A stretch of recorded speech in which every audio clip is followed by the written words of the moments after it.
동안 성전에서 늘 가르치시고 미문에 드나들으셨지만은 그 안준뱅이를 고치지 아니하시고 그냥 사도들한테 할 수 있도록 기회를 주셨고, 이 환자는 베드로와 요한에 의해서 완전히 정상인이 되고 뛰어서 춤추면서 하나님을 찬양하는 것을 수많은 사람들이 보게 되었고, 그 일로 인해서 사도행전 4장에서 천하 인간에게 구원 얻을 만한 다른 이름이 없다라는 말씀을 선포하면서 그 이름을 믿음으로 그 이름이 이 사람을 성하게 했다. 이렇게 굉장한 부흥의 계기가 이 40년 정도 앉아서 불편을 겪었던 한 사람을 통하여서 다시 일어나게 된 것을 볼 수 있습니다. 마치 사도들의 사역에 기름 부어진 불길처럼 돼버렸는데요. 이렇게 되니까 사도들을 제사장들과 장로들이 더 박해를 하게 되고, 예수 이름으로 도무지 말하지도 말고 가르치지도 말고 그 이름을 쓰지 말라고 엄금하고 놓아주었습니다. 이렇게 되니까 사도들이 어떤 일을 했는가요? 오늘 본문 말씀처럼 동료에게로 가서 그들이 겪은 일들을 다 얘기하고 그들이 일심으로 하나님 앞에 기도했고, 기도를 다 마쳤을 때는 진동하는 것과 함께, 모인 곳이 진동하는 것과 함께 다시 하나님의 말씀을 담대히 전하였다라고 기록을 하고 있습니다. 그래서 사도들이 동료에게로 가서 일심으로 기도하는 것은, 이것은 장차 올 더 큰 핍박에서 승리할 수 있는 아주 중요한 비결이 됩니다. 열쇠가 된다는 말씀입니다. 이 핍박을 받고 난 뒤에 이어지는 핍박을 보면은 사도들을 두드려 패고 옥에다가 직접 가둬버렸습니다. 그러는데 사도들이 옥에 갇혀 있는데 하나님이 이들이 드렸던 그 기도와 담대함에 따라서 또 다른 역사를 해주셨는데, 사도들이 감옥에 갇혀 있고 또 사람들은, 간수들은 다 문을 철저하게 잠그고 지키고 있는데, 사도들을 끌어내다가 매질을 하고 또는 더 심한 박해를 하려고 끌어내오라고 하고 사람을 보냈더니, 아니 옥에 아무도 없는 거예요. 뭐라고 보고를 하는가 하면은, 간수들은 감옥을 든든히 지키고 있고 문은 확실하게 잠재져 있는데 안에 봤더니 사람은 하나도 없습니다 하고 온 거예요. 그럼 이것들이 어떻게 된 거야? 땅으로 꺼졌느냐 하늘로 올라가느냐 하고서는 엄청나게 놀라고 있는데, 또 다른 보고가 들어오기를 그 사람들이 성전에서 계속 사람들을 가르치고 있는 것을 지금 봤습니다 그러는 거예요. 그래서 이런 핍박이 더 심하게 될 때 그런 핍박을 이길 수 있는 길, 피할 수 있는 길, 이것이 바로 오늘 이 사도들이 했던 지혜로운 하나님의 말씀 따라 사는 삶을 통해서 우리들도 배울 수가 있고, 우리들도 그렇게 하면은 승리할 수 있게 되는 줄로 믿습니다. 할렐루야. 오늘 본 말씀에 보시면은 25절에 우리 조상 다윗의 입을 의탁하사 성령으로 말씀하시기를 어찌하여 열방이 분노하며 족속들이 허사를 경영하였는고, 26절에 세상의 군왕들이 나서며 관원들이 함께 모여 주와 그 그리스도를 대적하도다라는 말씀이 있는데요.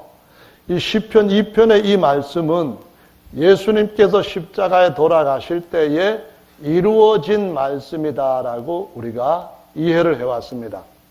그런데 자세히 보면은 그 말씀은 예수님 때 어떤 부분이 이루어졌지만은 예수님께서 승천하시고 교회를 세우시고 난 뒤에 교회에게 이루어질 말씀임을 보여주고 있습니다.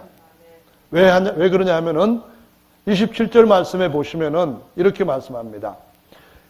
다윗이 예언했던 그 말씀을 딱 인용해서 먼저 말하고 27절에 보면은 과연 그렇게 됐습니다. 하는데 뭐라고 했습니까? 헤롯과 본디오 빌라도는 이방인과 이스라엘 백성과 합동하여 하나님의 기름 부으신 거룩한 종 예수를 거스려 하나님의 권능과 뜻대로 이루려고 예정하신 그것을 행하려고 이 성에 모였나이다. 이렇게 기도를 하는 겁니다. 다시 말하면은 헤롯과 빌라도도 다른 이방인들과 다 같이 합동해가지고 군왕들과 그리고 또 온 세상에 다 일어나서 예정했던 그 일을 지금 하려고 하고 있습니다. 이렇게 얘기를 하는 겁니다. 이전에 아직 했다 그런 말씀이 아니고 지금 그 말씀대로 이루어지려고 과연 상황이 이렇게 전개되고 있습니다. 그런 얘기입니다. 무슨 얘기냐면요. 사도행전 3장에 보면은 바울과 베드로와 사도들이 환자를 치료하고 난 뒤에 이런 설교를 합니다. 13절 말씀에 보면은 아브라함과 이삭과 야곱의 하나님 곧 우리 조상의 하나님이 그 종 예수를 영화롭게 하셨느니라. 너희가 저를 넘겨주고 빌라도가 놓아주기로 결단한 것을 너희가 그 앞에서 부인하였으니 너희가 거룩하고 의로운 자를 부인하고 도리어 살인한 사람을 놓아주기를 구하여 생명의 주를 죽였도다.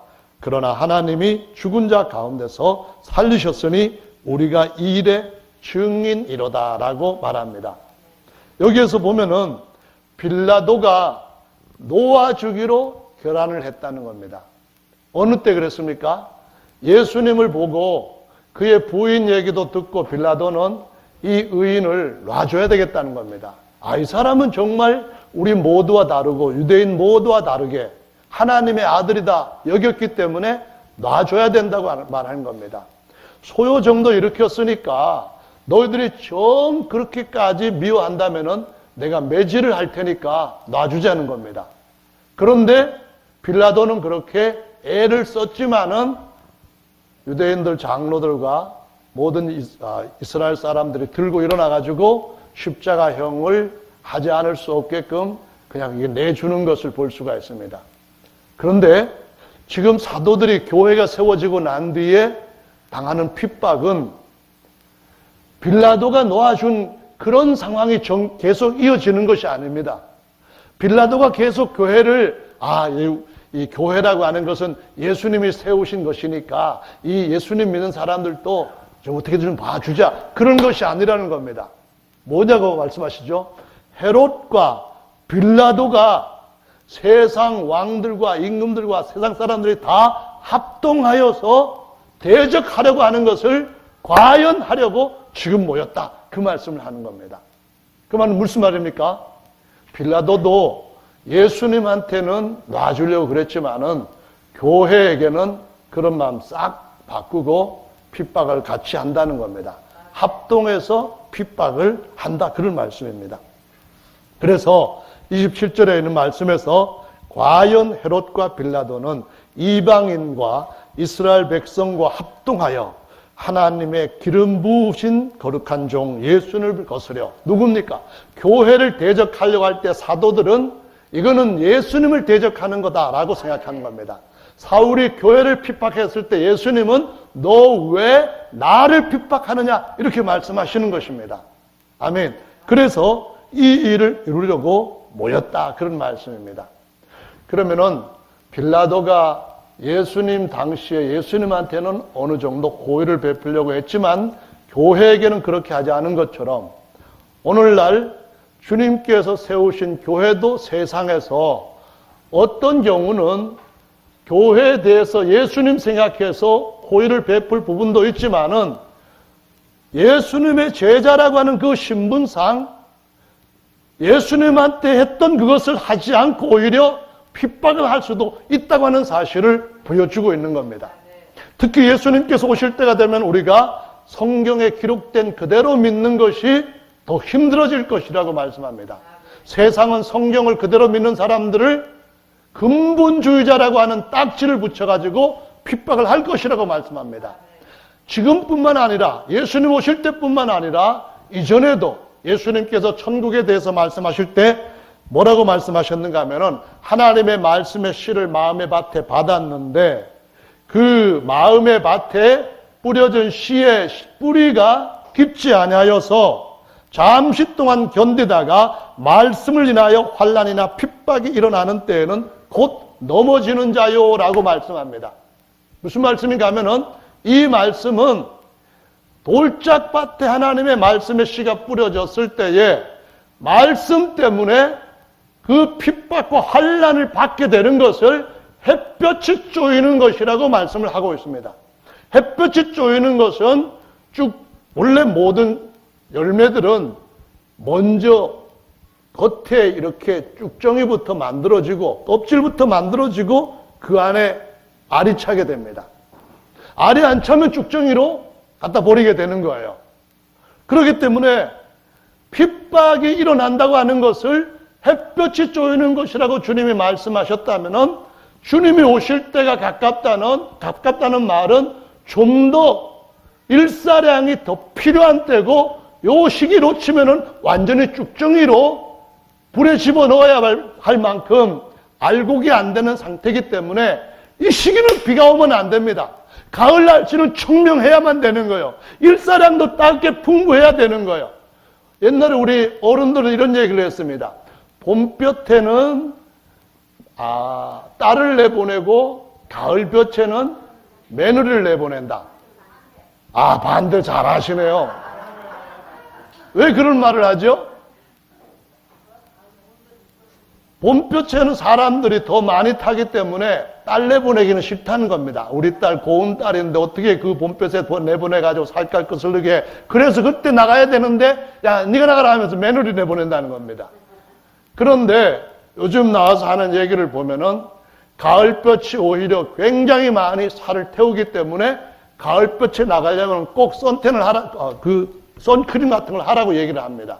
무슨 얘기냐면은 가을빛이 따사롭게 비춰야만 그 기간에 열매들이 그 짧은 기간에 알차게 맺혀질 수 있다는 것입니다.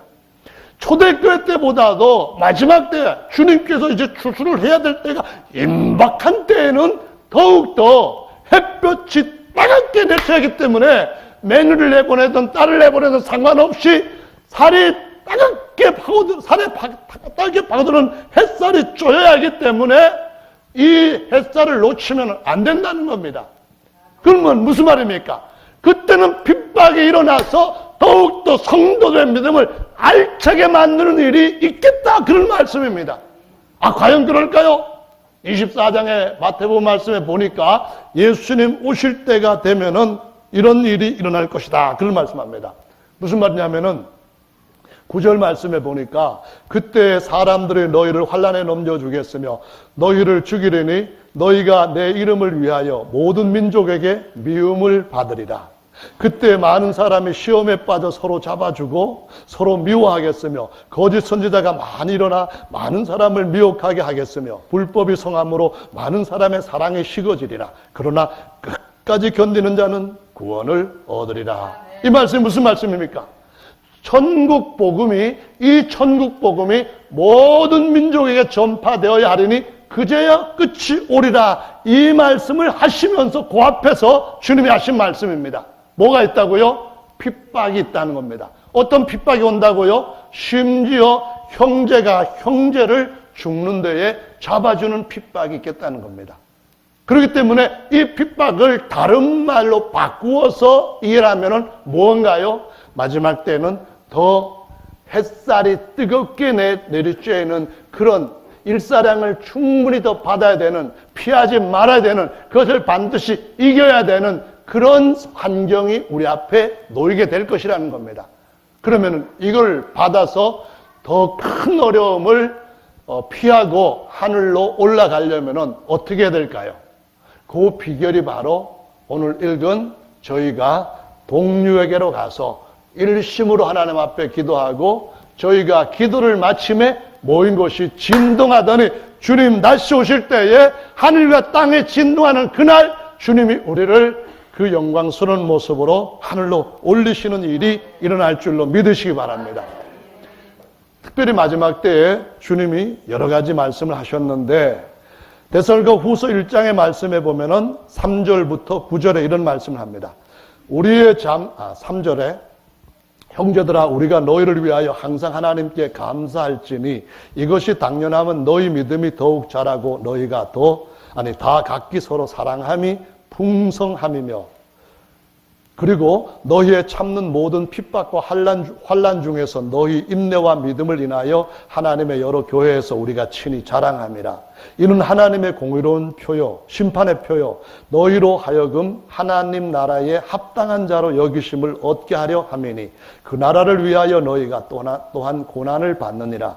너희로 환난받게 하는 자들에게는 환난으로 갚으시고 환난받는 너희에게는 우리와 같이 함께 안식으로 갚으시는 것이 하나님의 공의시니 주 예수께서 저희 능력의 천사들과 함께 하늘로부터 불꽃 중에 나타나실 때에 하나님을 모르는 자들과 우리 주 예수의 복음을 복종치 않는 자들에게 형벌을 주시리니 이런 자들이 주의 얼굴과 그의 힘의 영광을 떠나 영원한 멸망의 형벌을 받으리로다.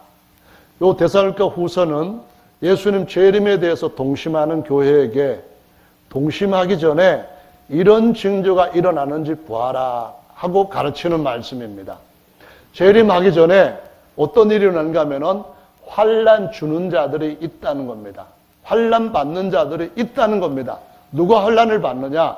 환난 받는 자들은 하나님이 하나님의 완전한 안식으로 갚으실 것이고 환난 주는 자들한테는 하나님이 뭘로 갚으신다고요? 하나님의 진노의 형벌로 갚으실 것이라고 말씀합니다.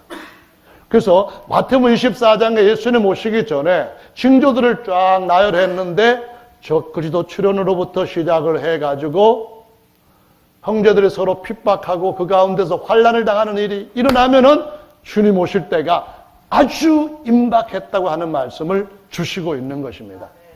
계시록의 말씀에 보시면은 2장에서 이런 말씀을 합니다. 너희가 10일 동안 환난을 받으리라. 내가 죽도록 충성하라. 그리하면 내가 생명의 멸관을 내게 주리라. 소머나 교회에게 하신 말씀이며 소머나 교회에게 주님이 하신 말씀 중에서 특히 나는 시작과 마침이다 이 말씀을 하십니다.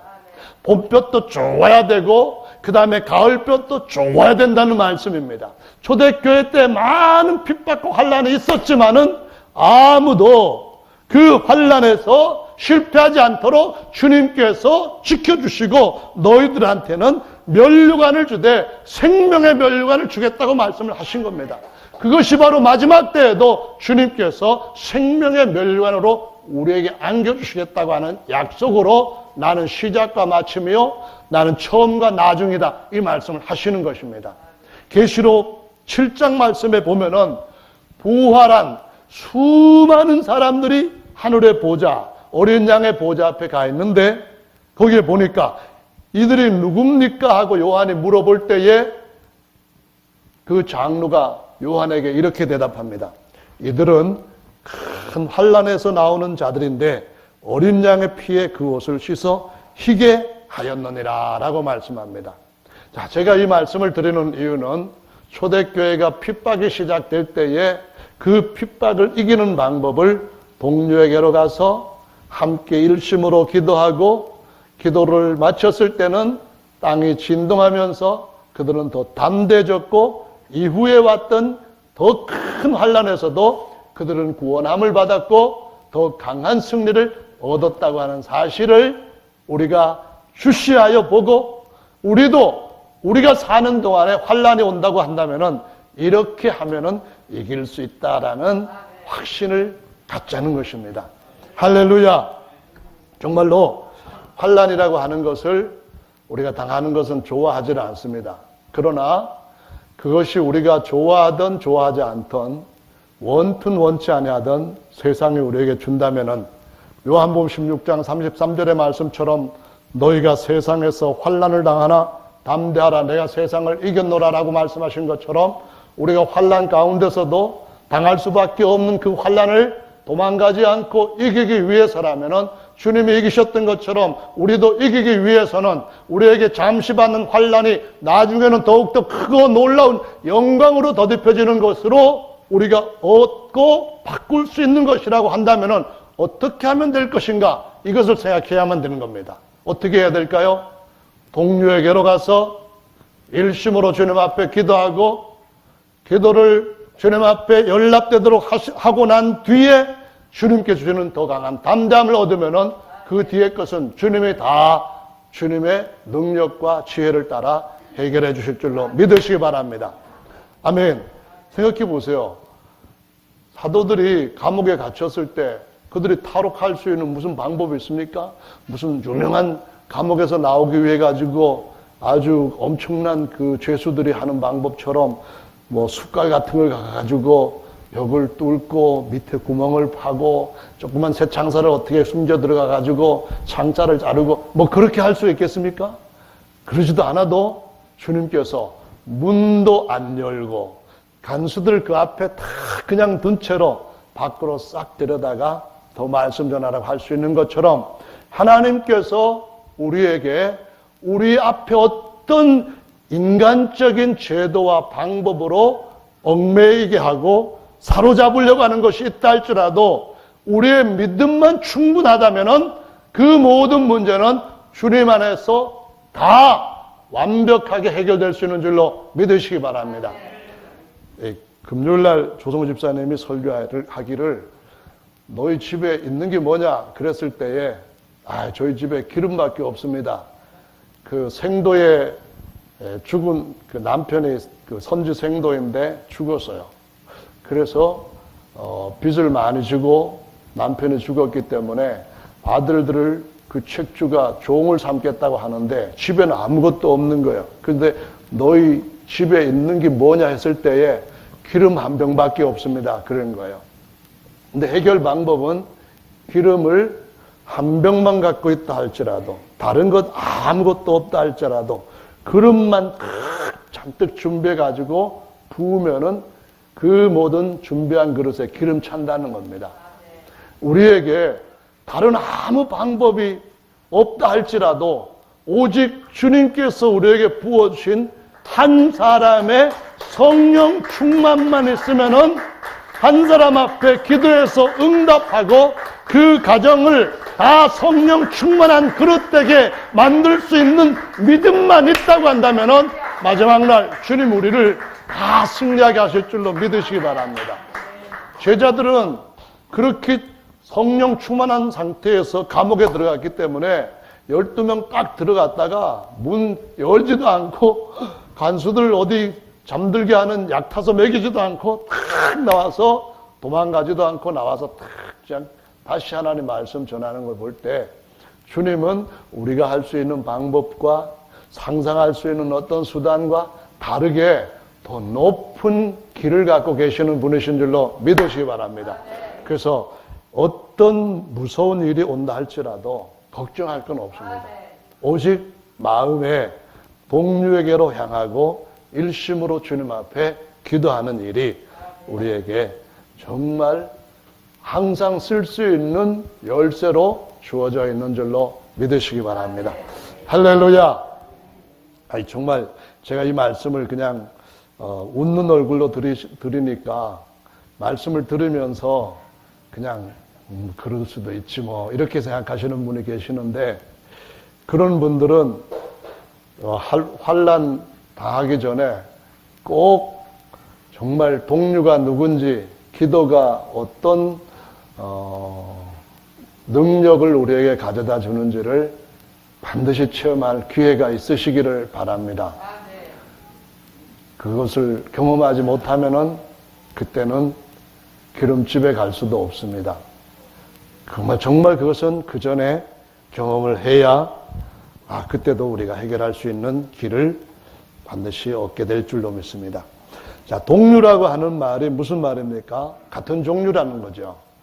성경 말씀에 보면은 구약에서는 동류라 했을 때 황무지가 된 예루살렘, 유다 땅이 전부 다 황무지가 되어버렸을 때 이방인들이 나라를 멸망시키고 성전을 허물어 버리고 예루살렘 도성은 전부 다 그냥 불타버리고 집도 다 무너지고 그랬을 때에 거기에 동류들이 와서 거할 것이다 라는 말씀을 씁니다. 뭐냐면은 들짐승들을 얘기하는 겁니다. 들짐승의 동류들이 하나도 빠짐없이 각각 그것들이 모일 것이다. 그런 얘기를 했는데요. 황무지가 되었다고 하는 것, 특히 예루살렘 성이 황무지가 되었다고 하는 의미는 무슨 의미인가 하면은 영적으로 우리의 믿음 상태가 다 무너진 상태를 얘기합니다. 우리가 하나님 앞에서 바로 살아야 할 그 신앙인의 신분에서부터 떨어졌을 때에 우리에게 믿음이 점점 파손되어 있는 상태에서도 알지 못하는 그때 모이는 동류가 바로 살쾡이라든가 아니면 부엉이라든가 아니면 뭔가 타조 이런 것들이 모인다. 그런 말씀을 씀으로써 이 안에 더러운 족속들이 각기 다 모여가지고 여기에서 잔치를 벌이고 즐거움을 잔뜩 누릴 것이라는 것을 영적으로 의미하는 것입니다. 그 구약에서는 동류라는 말씀이 그런 말씀으로 쓰이고 시편의 말씀에 보시면은 45편 7편에 신약에서 인용한 말씀으로 동류가 또 나옵니다.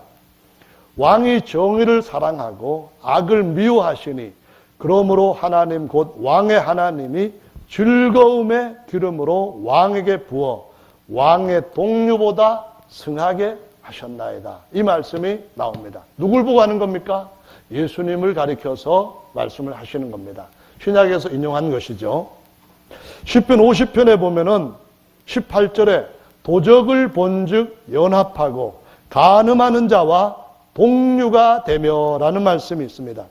거기서 동류는 누굽니까? 거기서 말하는 동류는 도적은 도적끼리 모인다는 겁니다. 도적끼리 모여가지고 서로 도적질하는 그런 일을 한 것이라 하는데 그 도적 중에 가장 무서운 도적이 있습니다. 재물을 훔쳐가는 것보다도 더 귀한 것을 훔쳐가는 도적이 있습니다. 그 도적이 누군가요? 요한복음 10장 말씀에 보면은 이 문으로 들어오지 않는 자는 뭐라고 했습니까? 전부 다 강도요, 절도요, 도둑들이라고 말합니다. 예수 그리스도라고 하는 진리의 문으로 들어오지 않는다면은 그 사람들이 뭐라고요? 도적이라는 겁니다. 그 도적 중에 최고 도적을 적 그리스도라고 말하는 겁니다. 진리의 말씀에서부터 벗어난 자들을 가리켜서 처음서부터 전파된 진리의 말씀에서부터 벗어나서 다른 예수, 다른 복음 따라갈 때에 도적과 같이 연합하며 세상과 짝할 때에 간음하는 자의 동류가 된다고 말씀을 하시고 있는 것입니다.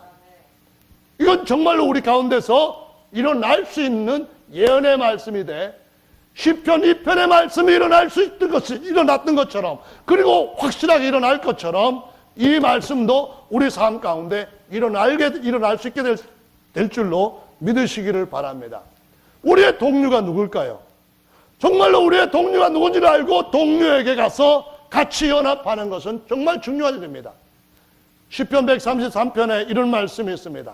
형제들이 서로 연합하여 동거함이 어찌 그리 선하고 아름다운고. 거기에 나오는 자들이 동류입니다. 거기에 나오는 자들이 같은 무리입니다. 거기서 나오는 자들이 우리가 한 무리를 지어서 한 목자 아래 있어야 할 바로 우리의 가까운 무리인 줄로 믿으시기를 바랍니다. 그래서 신약 선지의 말씀 보면은 동류라고 하는 말씀이 몇 번 나오는데 그 중에 하나가 이런 말씀입니다. 누가복음 22장 37절에 내가 너에게 말하노니 기록된 바 저는 불법자의 동류로 여김을 받았다 한 말이 내게 이루어져야 하리니 내게 관한 일이 이루어감이니라 라는 말씀합니다. 예수님이 이런 말씀이 나한테 이루어져야 된다고 말씀하실 때에 나 예수가 불법자의 동류로 여김을 받았다 한 말이 이루어져야 된다 이 말씀하신 겁니다. 이걸 뭘 두고 하셨는가 하면은 예수님께서 제사장들의 군대에게 잡혀가게 되었을 때에 베드로가 칼을 빼들고 대제사장의 종 말구의 귀를 푹 잘라버렸습니다. 주님이 말씀하시기를 칼을 가지고 있는 자는 칼로 망한다고 말씀하십니다. 주님이 오신 이유는 칼을 쳐서 보습을 만들고 창을 쳐서 낫을 만들려고 하시는 겁니다. 씨를 뿌리고 말씀의 씨를 마음밭에 뿌리고 그 마음밭에 뿌리기 전에 칼을 쳐서 마음을 가는 보습을 만들게 하려고 오셨다는 겁니다. 그것이 자라게 되어서 가을철에 거두는 창을 쳐서 낫을 만들기 위해서 오셨다는 겁니다.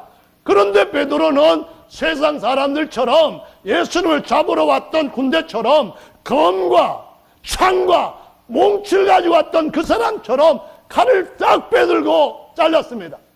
왜 그 말씀을 주님께서 하셨는가 하면은 베드로 너도 불법자들과 동류처럼 되었고 불법자들처럼 동류가 된 너와 나도 동류처럼 여김을 받게 되었다, 이 말씀을 하시면서 예수님은 그렇게 세상을 이기는 것이 아니라고 말씀합니다.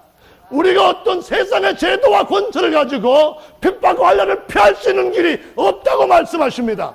장차 올 수 있는 이 무서운 환난은 전 세계가 예수님의 이름 때문에 성도들을 핍박할 것이기 때문에 이것을 이길 수 있는 길은 다른 길이라는 겁니다. 칼을 쳐서 보습을 만들고 창을 쳐서 낫을 만들고 주님께서 주신 더 의로운 길이 우리에게 주님의 능력을 나타내는, 주의 의로움을 나타내는 길이 있다는 것을 보여주시고 있는 겁니다. 여러분, 저와 여러분 모두가 마지막 때 부당한 대우를 받고 우리에게 많은 것들을 그것들이 약탈해가고 쟁탈해가고 빼앗아갈 때에 우리 인권이 짓밟히는 그런 때가 올 때에 사도들에게 했던 것처럼 관원들과 장로들과 제사장들이 했던 것 같은 그런 일들이 우리에게 일어날 때에도 불법자와 동료로 여김을 받지 않고 예수 그리스도와 동료로 여김을 받으며 예수 그리스도가 그 동료 중에서 승한 자로서 우리의 왕으로서 우리를 이끌어갈 수 있도록 하기 위해서는 배워야 할 것이 있습니다. 졸지 말고 배워야 할 것이 있습니다. 딴 데 생각을 쓰지 않고 지금 집중해야 할 것이 있습니다. 그럼 바로 사도들이 했던 것처럼 이렇게 하는 자들은 승리할 것이라고 말씀합니다. 다른 사람은 그날 그렇게 사지를 못합니다. 다른 사람은 그렇게 설 수가 없습니다. 2000년 교회사에서 수많은 사람들이 주님 앞에서 엄청난 박해를 받고 환난 가운데서도 순교당하면서 승리를 했던 것은 사도들이 했던 이 방법을 그들은 의심 없이 성실하게 계속 준행했기 때문에 받은 겁니다. 성경에 말씀하시기를 이렇게 말씀합니다. 마태복음 18장 19절부터 20절에 말씀하시기를 너희 중에 두세 사람이 합심하여서 무엇인지 구하면은 하늘에 계신 내 아버지께서 저희를 위하여 이루게 하실 것이고 두세 사람이 내 이름으로 모인 곳에 동료로 모인 곳에 내가 그들 중에 있느니라, 이 말씀을 하십니다. 동료로 모인 곳에, 그곳에 바로 시편에서 동료들보다 승하게 왕을 높였다고 즐거움의 기름을 부으셨던 그 말씀이 히브리서 1장 9절에 성취되었다고 이렇게 말씀합니다. 내가 의를 사랑하고 불법을 미워하였으니 그러므로 하나님 곧 너의 하나님이 즐거움의 기름을 내게 부어 내 동료들보다 승하게 하셨더라. 아멘. 예수 그리스도와 함께 동료가 되는 거 정말 중요한 일입니다. 예수 그리스도께도 동료라고 여기는 사람들 가운데서 그 동료들 중에 예수님만이 맏아들로서 동료보다 승하게 된 우리의 구원자라는 것, 모든 일에 우리를 보호할 수 있는 인도자라는 것을 인정하는 것은 정말 중요한 승리의 비결입니다. 저와 여러분들이 마지막 때 만약에 환난을 당하게 된다고 한다면은 이거를 놓치면은 다 실패합니다. 주님이 오실 때를 준비한다고 한다면은 이거를 하지 않는다면은 제대로 된 준비가 아닙니다. 이것을 저와 여러분들이 매 삶 가운데 좀 더 진지하고 신실하게 주님 앞에서 순종하는 은혜가 있기를 예수님의 이름으로 축원합니다. 동료 누구인가요? 마태복음 12장 46절부터 50절에 보시면은 예수님께서 제자들을 보내시고 난 뒤에 말씀을 막 전하는데 어떤 사람들은 예수님을 바알세불이라고 욕하면서 비난하고 막 그 말을 듣고 예수님의 동생들도 어머니 예수님과 함께 내 아들이 귀신 들렸다고 하는데 참 큰일 났다 하고서는 예수님을 집으로 데려오려고 막 쫓아다닙니다. 오늘 말씀을 가르치고 있는데 제자들이 밖에서 당신의 동생들과 어머니가 찾습니다 라고 얘기를 합니다. 그때 예수님 하신 말씀이 누가 나의 가족이냐, 누가 내 모친이고 누가 내 동생이냐, 바로 하나님의 말씀대로 순종하는 사람이 내 어머니고 내 동생이고 내 가족이니라, 이렇게 말씀합니다. 여러분, 동류라고 하는 것은 피를 나눈 형제도 동류가 아닐 수 있다는 것을 보여주시고 있는 겁니다. 동류라고 하는 것은 어려서부터 계속 같이 친하게 지내왔던 친구라 할지라도 아닐 수 있다는 것을 보여줍니다. 아니 무슨 얘기인가 하면은 그날에 우리가 함께 한 자리에 모여야 할 동류는 바로 같은 예수, 같은 복음을 믿고 그 말씀대로 살려고 서로 기도해주고 서로 격려해주는 이 사람들이 우리의 동료라고 하는 사실을 보여주고 있습니다. 이 사람들이 그 환난 때에 우리를 지켜주고 서로 힘을 얻을 수 있는 에너지원이 될 수 있다는 것을 보여주시고 있는 것입니다. 히브리서 1장 9절에서 내 동료들보다 승하게 하셨다, 이 말씀 후에 히브리서 2장에 가서는 주님이 이런 말씀을 하십니다. 그 2장에서 하신 말씀을 보면은 예수님께서 거룩하게 하시는 자로서 거룩하게 함을 입은 자들에게 형제라 부르기를 부끄러워 아니하셨다라는 말씀을 합니다. 그 형제들을 믿고 물과 성령으로 거듭나서 진리의 말씀대로 따라가는 그 형제들을 내 형제, 우리 같은 아버지 이렇게 부르기를 부끄러워하지 않았다, 그런 말씀하시면서 그 형제들을 자기의 동료라고 생각하고 그 형제들과 함께 모여서 하나님 앞에 기도한 것이 이렇게 기도해라고 하는 것이 히브리서 5장에 말할 수 없는 탄식과 통곡과 눈물로 소원을 아렸다고 기록을 하고 있습니다.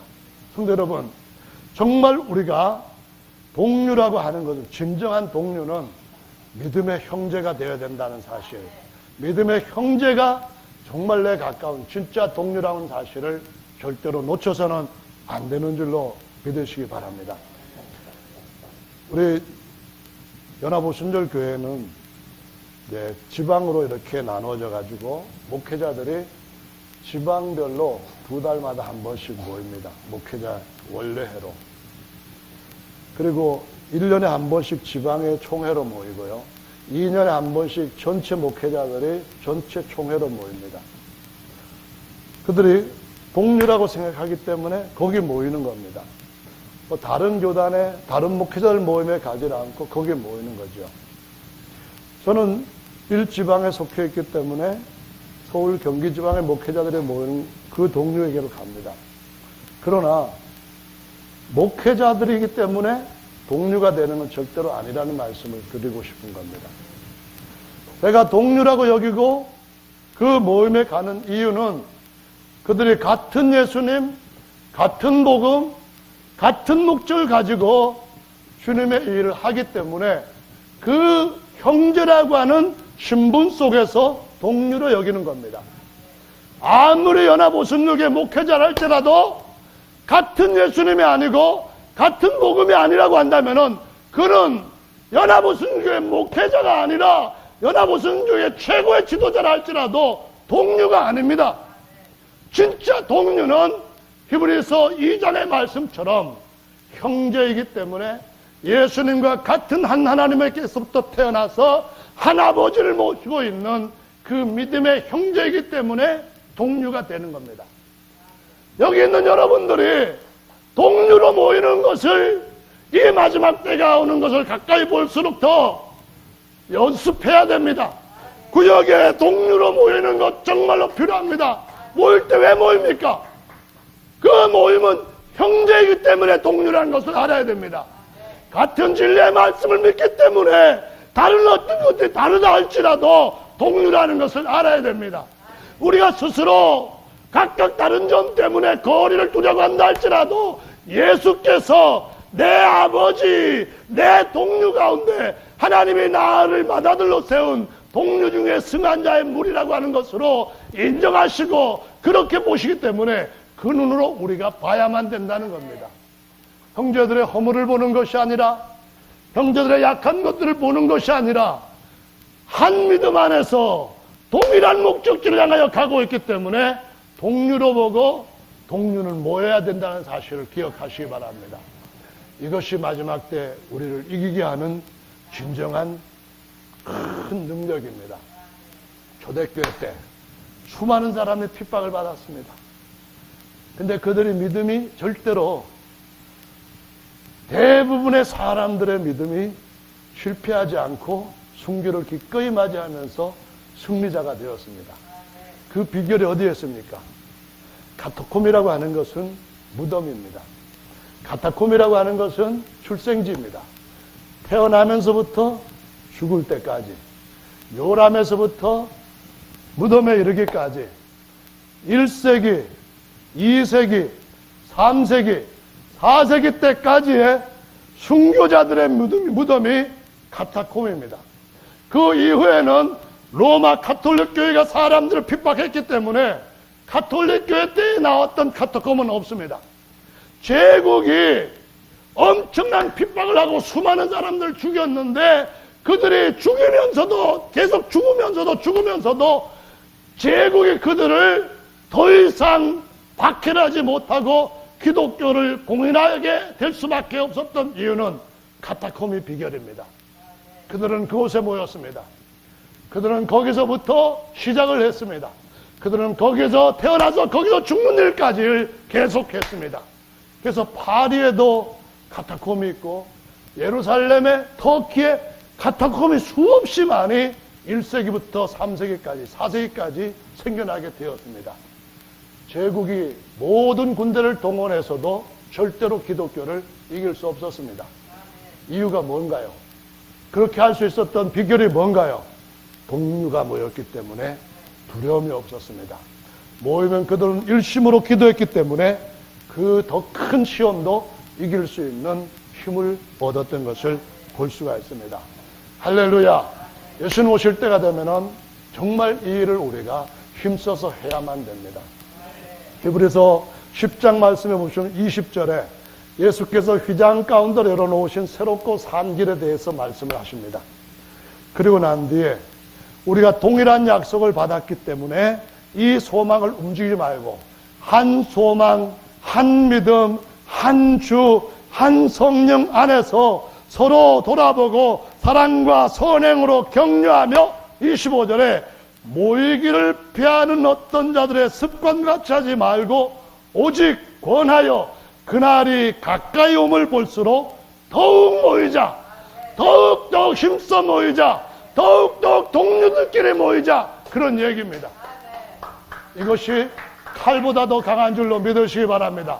로마의 군대의 칼이 절대로 이기지 못했던 것들은 그들이 동료로 모였기 때문입니다. 그들이 일심으로 하나님 앞에 나갔기 때문입니다. 하나님 앞에 같이 그들이 나갔을 때에 두세 사람이 내 이름으로 모인 것에 나도 그들 중에 있느니라고 한 말씀대로 그렇게 해주신 것을 볼 수가 있습니다. 할렐루야! 동료는 모여서 염려와 근심을 털어놓는 그러한 모임이 되어서는 안 됩니다. 불평과 또 어떤 일에 대해 가지고 부정적인 것에 같이 자꾸 내가 더 아는 것처럼 얘기하는 그런 모임이 되지 않도록 정말 주의해야 됩니다. 마지막 때가 오면 올수록 점점 우리는 더 핍박해서 핍박을 받아가지고 진짜 이제는 앞으로에 어떻게 될지 정말 더 걱정이다, 이런 소리 하려면은 모이면은 같이 죽는 모임이 됩니다. 그럴 때일수록 저들은 이렇게 하지만 주님은 우리에게 더 큰 일을 준비하셨다고 믿음으로 서로 격려하고 용기를 북돋아주는 그런 일을 해야 됩니다.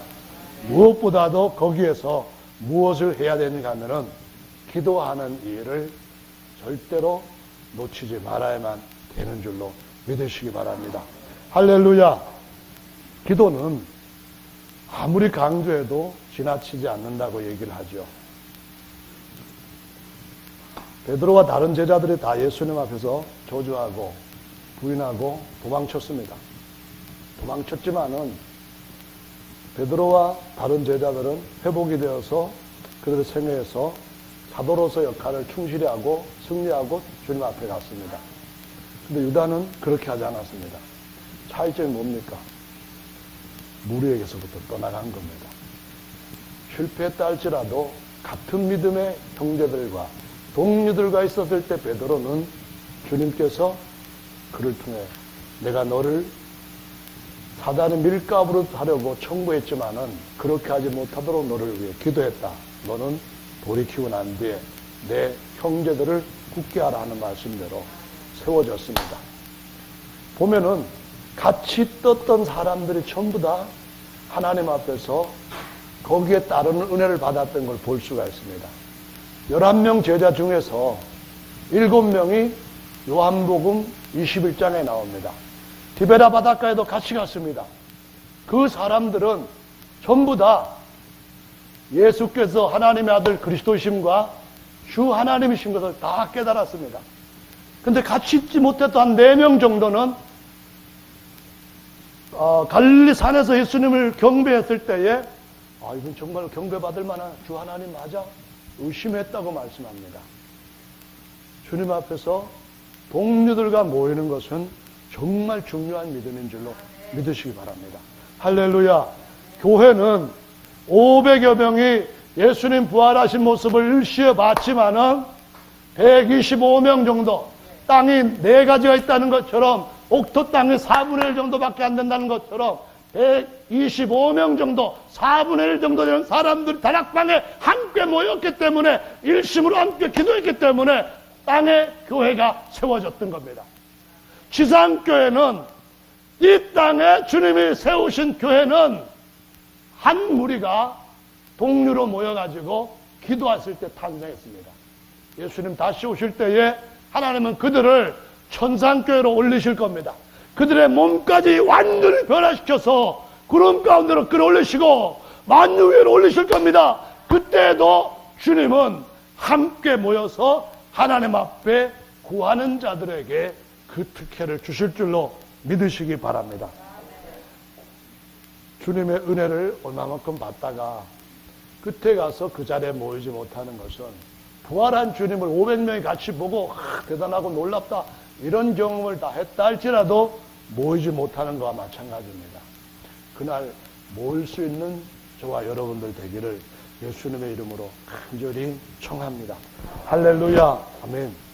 5장에서는 아까 말씀드렸던 것처럼 더 큰 핍박이 일어나서 갇혔는데 하나님의 천사를 보내셔가지고 문도 열지도 아니하시고 잠겨진 상태로 간수도 그냥 딱 그 앞에서 딱 문 부릅뜨고 지키고 있는 상태인데 밖에 딱 꺼내놨습니다. 하나님의 능력은 대단하죠. 요한복음이 아니라 사도행전 12장을 보시면은 사도 요한이 목뱀을 당하여 순교를 당합니다.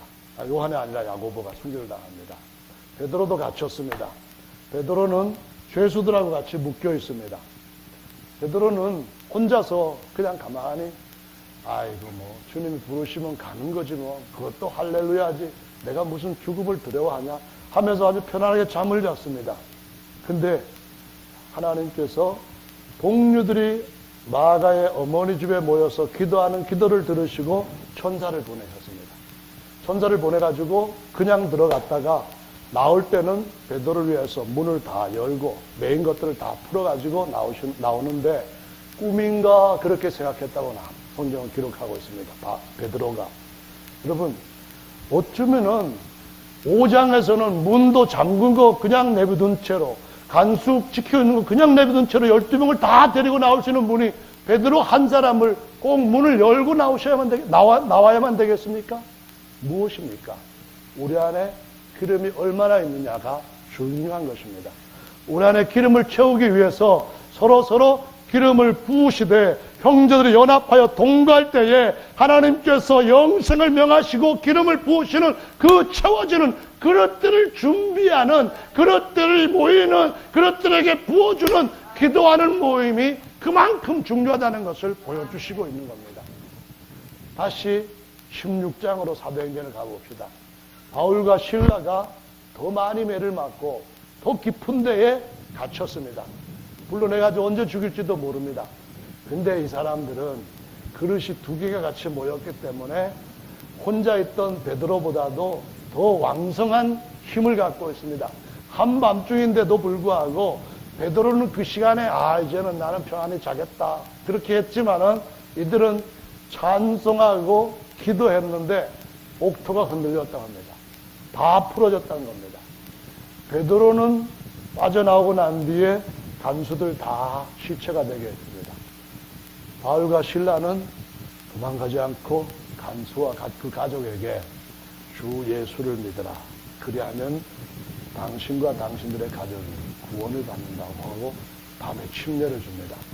차이는 무엇입니까? 동료가 같이 있으면은 주님은 두세 사람이 내 이름으로 모인 곳에 기름 부음이 있다고 말씀합니다. 동료들에게 즐거움의 기름을 부으시고 승하게 하시는 일이 일어난다는 것을 보여주시고 있는 것입니다. 할렐루야. 히브리서에서 형제에 대해서 2장에서 말씀하실 때에 형제들 한 동료 얘기하실 때에 앞에 히브리서 2장 5절 말씀부터 보시면은 뭐라고 말씀되어 있는가 하면은 사람이 무엇이길래 주께서 저를 생각하시며 인자가 무엇이길래 주께서 저를 권고하시나이까 이 말씀하시면서 그들에게 존귀와 영광으로 관시우신다고 말합니다. 에노스라고 하는 단어를 사람이라고 번역합니다. 히브리서 8장을 인용한 거예요. 인자라고 하는 것은 벤 아담으로서 아담의 아들입니다.